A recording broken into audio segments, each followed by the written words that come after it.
We have a special guest today for our second panel, which is the keynote speeches.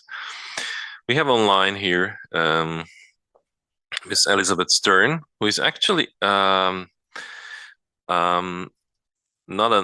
as a usual setting. She's not a lawyer of the KlimaSeniorinnen Association, but a board member herself of the association. So we can hear from her first-hand experience on the case. Maybe we will hear some news about what is happening in Switzerland regarding the reception of the case, how the state authorities see the judgment of the Human Rights Court, and we are interested in any interesting and even personal story details of how the case went, how it was about to prepare the ground for the case, and every tiny detail which you think it's useful to share with us. Elisabeth, the floor is yours. Thank you. Yes, thank you very much. I make sure that you get to see the slides, perhaps. So good morning, everybody. Mentioned the case with the Portuguese children, and I just want to include here a little anecdote. We were in the same room after the ruling, and we had won and they had not. And some of them were crying so hard that it was difficult for us, KlimaSeniorinnen, to show our happiness. And at the same time, these young people were so incredibly generous by saying, "You won also for us." And I thought, in the midst of their own disappointment, to be able to say that, that was really showing what great children and youth they were. So let me talk. I mentioned a few hard facts. It might not be possible here, not be necessary here, but still. And then the ruling and the base of our complaint, the story, how it started, the backlash, but no matter what, the ruling is legally valid, and then prospects. Now, if we show this slide in Switzerland, this is the one that impresses people the most. You know, everybody says, "Oh, there were always hot summers." But when you look at this, you can see how it increased in the last years. And this is then no longer a just anecdotal feeling, "Oh, there were always hot summers." No, it's increasing. We do have climate change. Don't deny it any longer.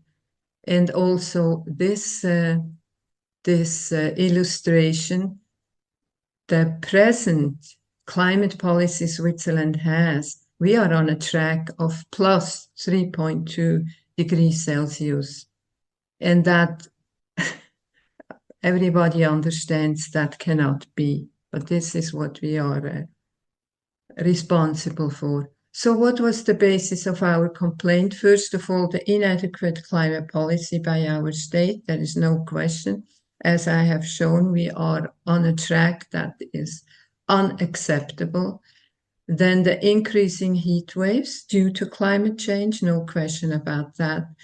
And the basis of our complaint are the IPCC report, the Paris Agreement, and then the main point was our own vulnerability as senior women, because senior women suffer during the heat waves evidently more than any other segment of the population.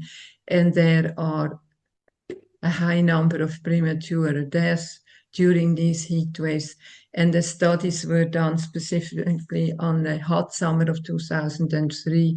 And across Europe, there were 70,000 people who died prematurely, and 2/3 of them were senior women.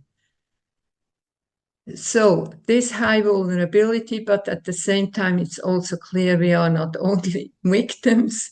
You will see we are a very active crowd. Now, how long did it take us to get to Strasbourg? We started 2016. There were about a dozen women. They started in a kitchen. And then by the time they filed their first complaint, there were about 450, by the way. Now we are including supporters. We have 5,000 members and supporters, which in a small country is actually quite a lot. So we had to go through the national courts. We had to exhaust that possibility. And we could do it just within a small country, not like the Portuguese, who, of course, could not do it in 32 countries. So 3 national courts. And then when we were dismissed each time, we decided to file in Strasbourg. Now, why were we dismissed? The reasons for dismissal were sometimes, sorry to say this, but hilarious. Like, for instance, everybody suffers during heat waves. Climate change is affecting everybody, not just you as senior women, which we could understand then because there were not many studies out, but some. And they said everybody is affected, even winter tourism. And that was something that was just a bit too much, comparing the life and death reality of senior women with the impact on winter tourism. But in general, the argument went that we are not more affected than anyone else, and you have to show your own affectedness. Otherwise, you could not then complain. And another reason was given that there is time to fulfill the requirements to stay below 1.5 degrees of global warming. So it was, it seemed to us like, well, you can complain when you're dead, but now, there is still time to do the right thing for the state. And another argument was that Switzerland contributes only a tiny fraction to the global CO2 emissions. So whatever they do or don't do doesn't make much difference. And as I mentioned in a recent TED talk, it was to me like, I would say, the amount of taxes I pay in Switzerland is minuscule, just my part. So doesn't make any difference whether I pay them or not. And of course, that would not work. But it was a very strange argument that we contribute only a tiny fraction, because it's very clear that every country has to do their part and specifically has to calculate a CO2 budget. And I will come back to that. Now, while we were waiting, we were, of course, not passive. We were giving talks everywhere, just making the public alert, not just about our case, but climate questions in general.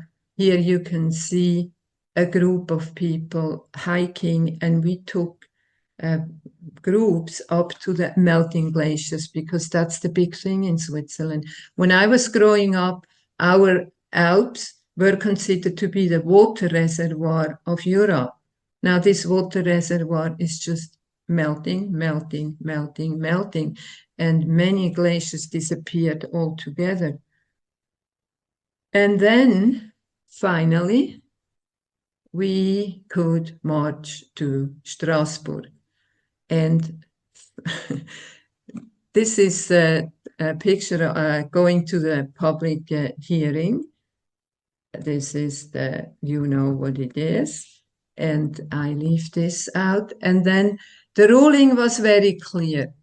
The ruling by the European Court of Human Rights on April 9, 2024, I will never forget that date, was very clear. Climate protection is a human right. This is absolutely the first time that the European Court of Human Rights had to pass a decision on climate and human rights, and it came out very clearly: climate protection is a human right, and also a state has the obligation to effectively protect its people against these serious effects of climate change on our health, what we heard before.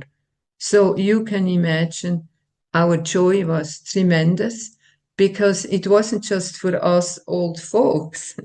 It was very clear, because whatever is going to get better, we are not, I say, profiting from it. But the younger generation hopefully will. By the way, this is our lead lawyer, and I think this is part of the success, because she carried the arguments from the very beginning.